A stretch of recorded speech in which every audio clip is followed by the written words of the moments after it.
Good evening, everyone, and a huge Happy New Year. Well, it's the 4th of January, so it's not New Year's Day as we did last year. I think the very first live stream that we did was on New Year's Day 2 years ago. So, but we had some guests from overseas on New Year's Day, so we thought we'd do it on a Sunday night. So welcome if you're watching us live or if you're watching this after the event. And you're most welcome during our little chat to ask us questions if you're on Facebook in the comments stream or on YouTube, and hopefully we'll see them and be able to answer them. So tonight we're just going to do a bit of a recap of the past year in the nutrition world, and the things that preoccupied us or sometimes bothered us, and some of the things that we did, what we got up to. Would you like to start with our year in review? Yes, one of our earlier live streams was on protein needs.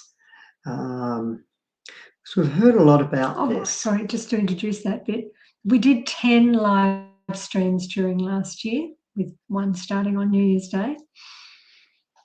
Go on. And the live stream, protein shouldn't really be an issue we need to talk much at all, but thanks to a lot of work from several industries, supplement industry, meat, dairy, egg industry across the world,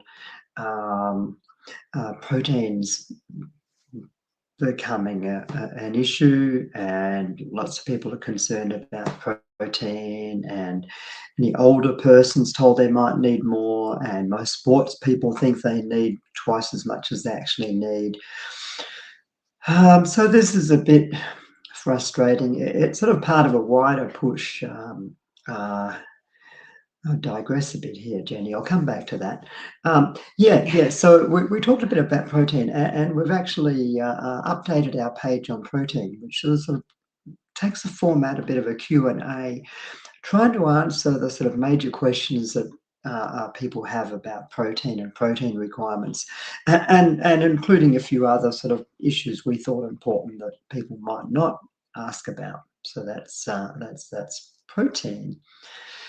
Then olive oil raised its head again in a number of contexts during last year in the plant-based world. Yeah, a number of whole food plant-based experts have sort of started to wonder whether it might actually be good to have olive oil for heart health. I think it was at one stage last year, Forks Over Knives said, look, we're promoting whole foods plant-based, but maybe we'll have some recipes that include oil. I digressed by saying that's not our approach. We're willing to meet people where they're at, but we feel like we need to help people to be able to cook and not use oil, but we don't really need to provide people with assistance and support to sort of eat off plan and cook with oil. One of the big studies was Cardioprev from Spain, again, like PreadyMed, with olive oil industry funding. Spain is the world's biggest producer and exporter of olive oil. And the message in the primary research publication was, compared to a Mediterranean diet with extra virgin olive oil, was better for heart disease than a low-fat diet. Once again, like a Cardioprev, like its predecessor, PreadyMed, you had to go and look at some other sort of other research publications around the study to discover that the low-fat diet group didn't go on a low-fat diet, and they didn't increase their consumption of complex carbohydrates, and that, as well as having some olive oil, the olive oil group, the Mediterranean group, ate significantly more fruits, vegetables, nuts, legumes. And yet out of that study was, look at this, less heart disease. And there wasn't much less heart disease. Like, if you're selling this to me for my heart, if I had heart disease, I'd be going, you mean you only changed my risk by that much after all that effort? That's not worth it. So we move on from oil. we did write a blog post on the Cardio Prev, and we'll link to that in the YouTube discussion section. Then, Actually, I'll introduce this one. So we're just running through some of the things we talked about last year, and we talked about them because they piqued our interest. We'd read about Denmark that had a very successful public health campaign to encourage people to eat more whole grains, and we would so love to see such a campaign in Australia, but we're pretty sure that's not going to happen anytime soon. Yeah, only Denmark can they get government policy, government departments, guidelines, the food industry, food manufacturers, restaurants, and the people all on board with a national program, even putting some wholemeal flour into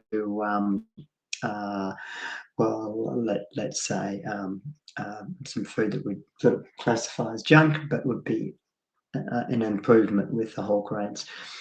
And we've got an FAQ on our website on the benefits of whole grains. We really feel this is an important issue because, like, back in the 80s, everyone knew it was really good to eat more whole grains. And, what were books like, Wheat Belly and Grain Brain and all the low carb push. There's been a lot heaped on whole grains. And, the studies that actually look at whole grain consumption never find any adverse effects and often find reductions in, diabetes, heart disease, etc.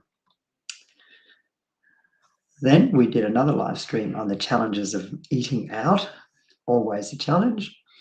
You're doing SOS-free whole foods plant-based when it's difficult to eat out. And then around the anniversary of the passing of Dr. John McDougall, we did a live stream really sort of focusing on the simplicity of the starch-based approach to whole foods plant-based.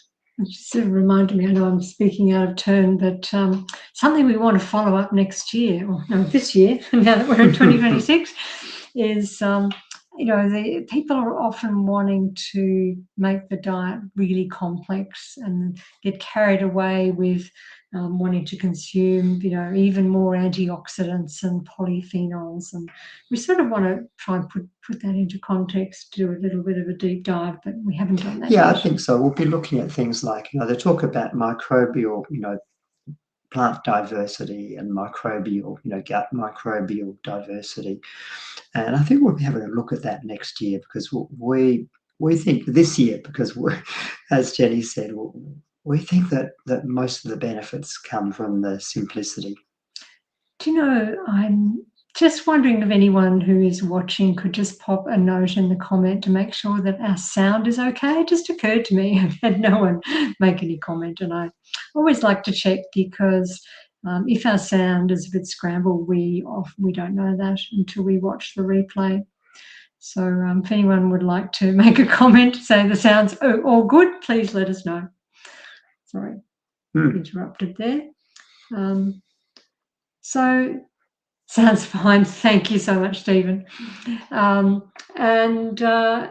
Yes, Malcolm did spoke about heart disease reversal, and I want to segue into what you did for Doctors for Nutrition as well.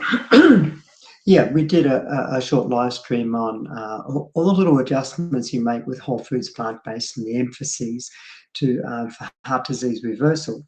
And later in the year, Doctors for Nutrition asked me to be part of a webinar on the title of Prevention of Cardiovascular Disease with Nutrition and Lifestyle.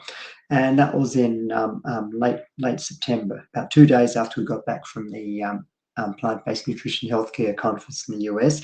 And the co-presenter for that was our dietitian friend, Nina Trinke. And we other live streams we did one live stream from the International Plant-Based Nutrition Healthcare Conference, and then the following month when we were back home we did a follow-up just presenting some of the highlights. It was a very good conference this year. And I think our sort of final subject of the year is, one of the nutrients of concern that's maybe a little bit created is omega-3 essential fatty acids. And we'd always wondered why Omega Quant, the test for the omega-3 index that you can have as a blood test. We'd always wondered where they got their reference range from. Like, how do they know that an omega-3 index of more than 8% was the desirable range, and that 4 to 8% was sort of intermediate?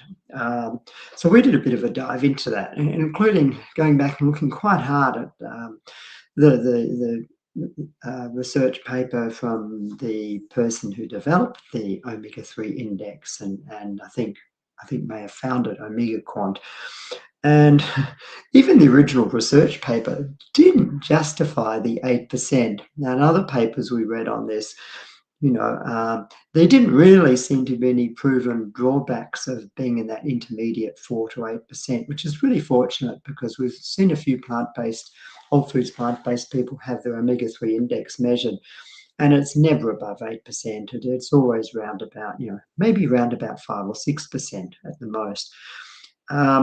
Certainly in that research, less than 4% was associated with poor health outcomes. But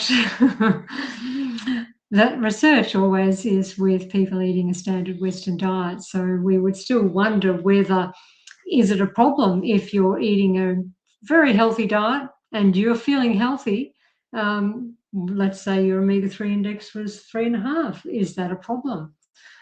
We haven't found research that addresses that question. But I think we've cleared up to our own satisfaction that 8% is an unrealistically high target and not necessary for optimal health, and that you'll only get there by taking a reasonably high dose supplement or eating a very large amount of fish. And I will say about our live streams, one of the big disappointments during last year was that Facebook made the decision to start removing. They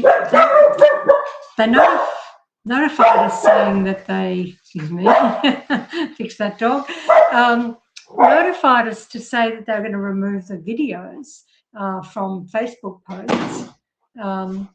But that actually meant that they removed the whole post, which meant that we were doing live streams often instead of actually writing content. So when we look back on our Facebook page from last year, there's not much content left because Facebook, after 30 days after each live stream, they removed the post. So that's a bit sad. Anyway, we still enjoy the live streams and they stay on YouTube, so long as YouTube kind of stays there as a reliable platform. So what else did we do last year? We ran 2 7-day immersions, one earlier in the year in March and another one in late October, and they were fabulous, and we just get such a thrill out of doing these. We're going to run, actually this year, the Yarra Valley Living Centre, where we do the 7-day immersion, are only offering us 1 week, not 2. So if you're interested, don't miss out. Don't miss out. It's going to start. We thought, given that there's only going to be 1, we won't do it too early in the year. So it's going to be starting late April into the beginning of May. And our website has information about that. We did something a little bit different with our webinars last year. We actually only ran 2 of them, one in April and one also in October. And in the second one in the one that we did in October, we expanded it to, it's always been since May 2020, when COVID stopped us doing our 1-day seminars, we repackaged the seminar content into a 4-part webinar series. And we ran many of these in 2020 and 2021, particularly when people were in lockdown. And we've continued these, and they've been very satisfying. We get a small group, sometimes, sort of 8 or 10, and it's sort of a nice little community that develops over the few weeks that we run them. But we always found we had too much to cover in the last session. So we experimented with the group who'd signed up for 4 webinars in October. We decided to add a 5th one. We asked them all in the second session, hey, can we make this 5 sessions? You're all free the following week. And it was yes, and so we did. And that worked very well, because it meant some of the content that always, it either took too long and squeezed the rest of it, or we didn't have enough time for it, was that whole thing of navigating eating differently, and things like eating out and dealing with others. So we've now been able to put more time into that. So the first of our webinars for 2026 begins on March the 1st. So they'll all be within, so we start on a Sunday evening, and then we run the following 4 on a Wednesday evening, 7:30 Melbourne time. What else? We've continued to support alumni. That's people who have attended our immersion events with webinars every couple of months. And that's nice to get together with some of those people, and for them to get together with each other and chat about their progress and share experiences. And we often just try out a new topic presentation and give a mini presentation as part of that. And we've been doing this, the alumni webinars, we've been doing them, I think, since 2019. So we've been doing the immersions since 2017, but we decided a couple of years later it'd be nice to keep in touch with people, which we do. We've continued to organise, thanks, Jill. I will say, for any alumni watching this, that we're overdue. You're going to have to wait just a bit longer, because we're having some time off in January. We've been running potlucks for Plant Powered Melbourne, and they've been very successful. We had actually Doctors for Nutrition helped co-facilitate one at the beginning of the year with Dr. Kim Williams, who comes to Melbourne each year for the Australian Open. And he participated in a Q&A, and we had a great turnout. In fact, it was kind of a full house. And so all throughout the year, we did 6 potlucks and plus 1 restaurant meetup. And the restaurant meetup was really well attended too. It was in a Chinese restaurant in outer Melbourne. So we'll be continuing to facilitate those meetups, because building community is really important. And if you're watching us and you're in another part of Australia or even another part of the world, recommend that you find out if there's a meetup group for whole food plant-based eaters, and join in. It's great. What else did we do last year? We did a weekend retreat. Introductory retreat at Queenscliff. These are, we don't try and give people a full program because it's a weekend. We did this in partnership with Anita Ricky, and there's a big focus on the actual food and the cooking, and there's cooking workshops as well as cooking demonstrations, and we just give our short presentations at that one, sort of mainly on sort of interesting subjects like healthy aging. Have we got one scheduled yet? Not at the moment. Not yet. We hope to, maybe towards mid-year. What else we've covered? We've covered that.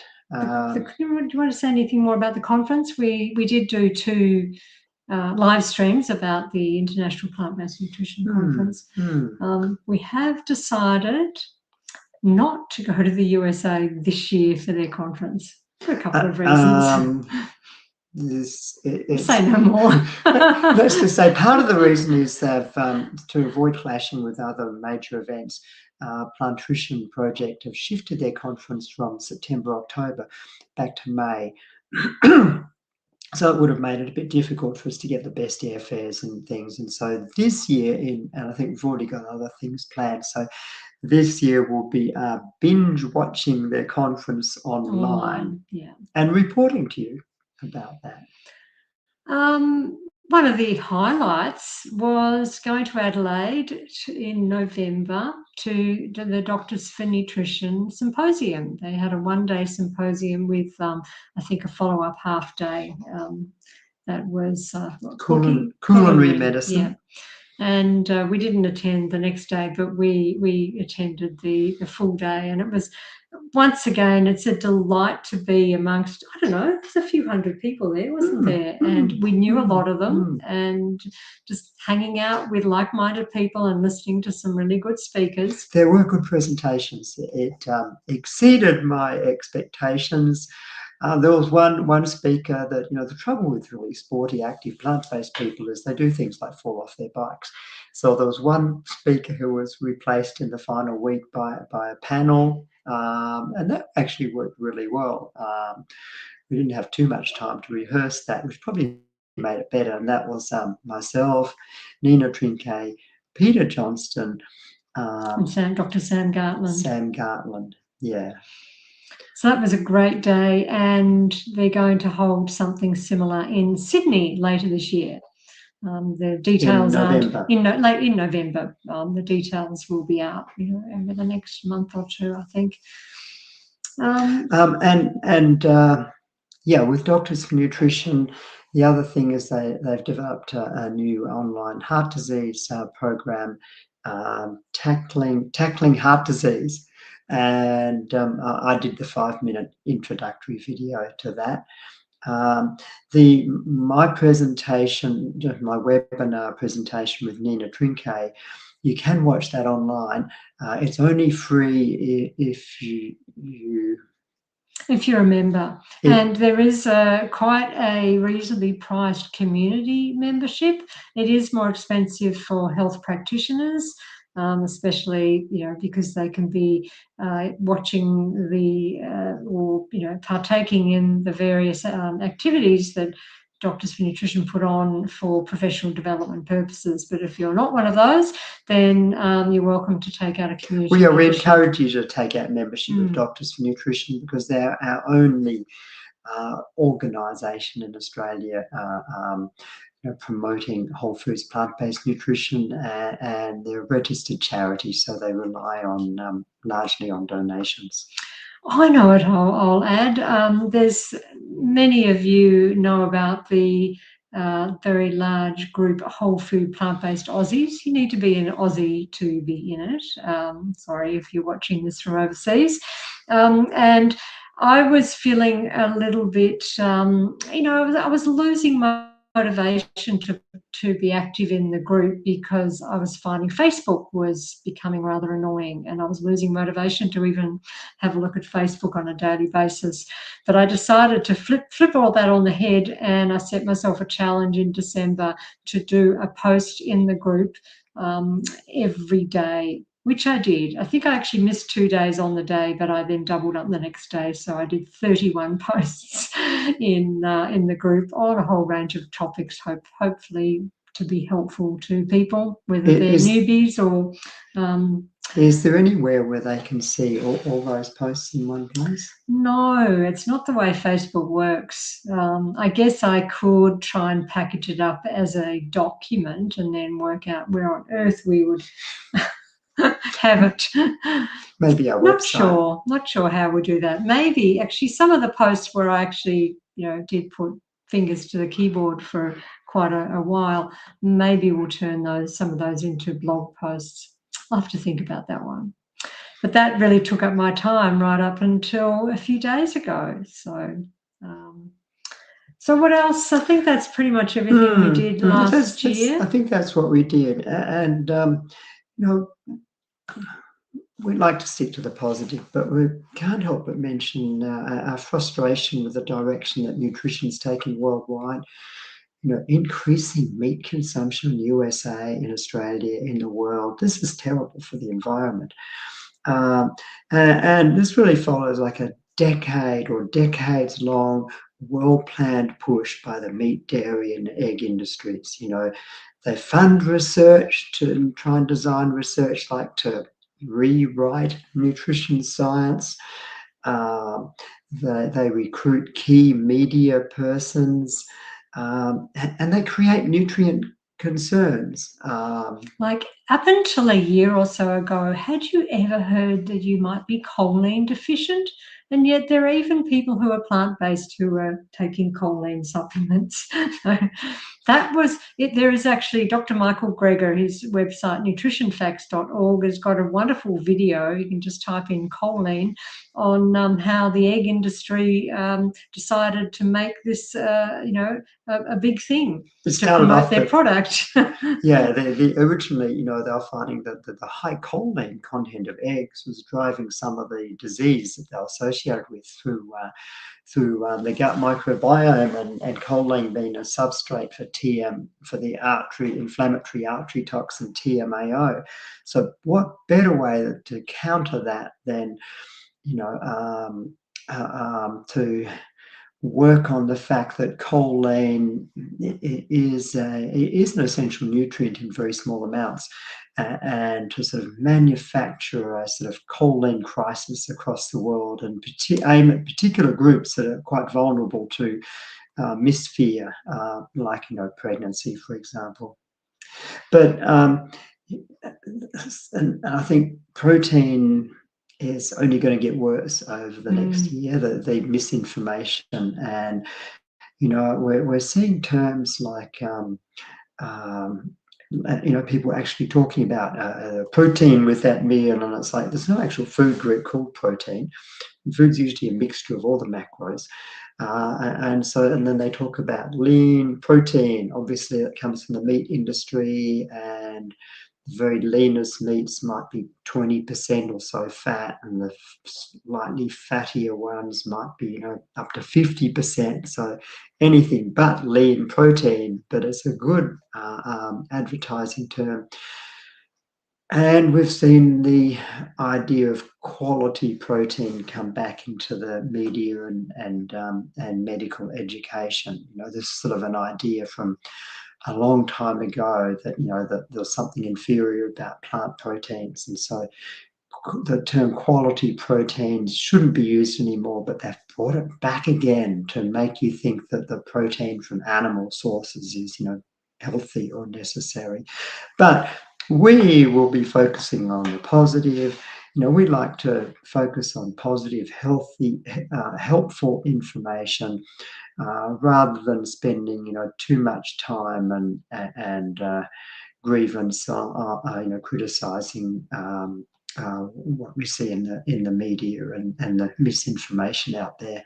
And we'll be continuing our mission in 2026, which is primarily to educate and support individuals, small groups who have found their way to whole foods, plant-based, and whom we can help. So what have we got planned for this year? Well, more live streams, and maybe we will dig into that choline topic a little bit more. We'll dig into that. There's recently been what looks like a very good publication digging down into it by David Goldman's one of the co-authors of that. So we'll be having a careful look through that paper and trying to translate it for you. We're not exactly sure when it's supposed to be. It was meant to be in 2025, but the Australian Dietary Guidelines are going to be hopefully produced sometime during 2026. And so we'll certainly do some commentary when it's not the guide, it's the draft. We're still waiting for the draft to be released. And so we're very interested to see what they look like. I'm already cringing. I'm not expecting any major change, but we're probably a bit more of a push on, oil and protein for older people. Well, we know like that industry are so busy. It's like they're always putting chess pieces into place in terms of the research that they run, which then gets picked up by other researchers and health professionals and gets put into the dietary guidelines.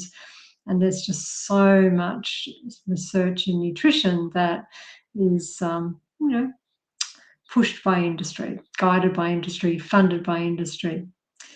What else? As McDougall used to say, he said, they've got the money, but we've got the truth. Yeah. The other thing starting, I think it was yesterday, started yesterday with our US visitor who was just showing him how I roll sushi, because we were going to have some sushi for lunch that I was rolling. And he pulled out his phone and turned out to be a very good interviewer, and made a little video of how to roll sushi and what to put in it. And so that's now on our YouTube channel.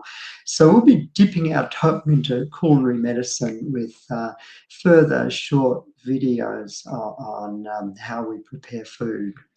Encouraged by our friends who have been visiting, and they've got some great ideas as to how we could start doing more shorts on YouTube. So stay tuned for some of those. If you're subscribing to our YouTube channel, you'll eventually see those when they're uploaded. And our website, we're going to develop that further. Mustn't promise too much. No, promise. I've been promising for a year, and we will have a completely revised multi-page section on heart disease. It's under development. I think that's all I wanted to say. Anything else? No. That's. I think we've kept you long enough. So we hope you all have a great year, and we'll probably see you sometime next month, having a little break for the remainder of January. And so thanks for watching, and we'll see you around. I did mention our events. I'll put a note, a link to our webinar if you're interested in signing up for that. Or if you're interested in our immersion, get in touch, please. So thanks all for your comments, and Happy New Year, everyone. Happy New Year. Good night.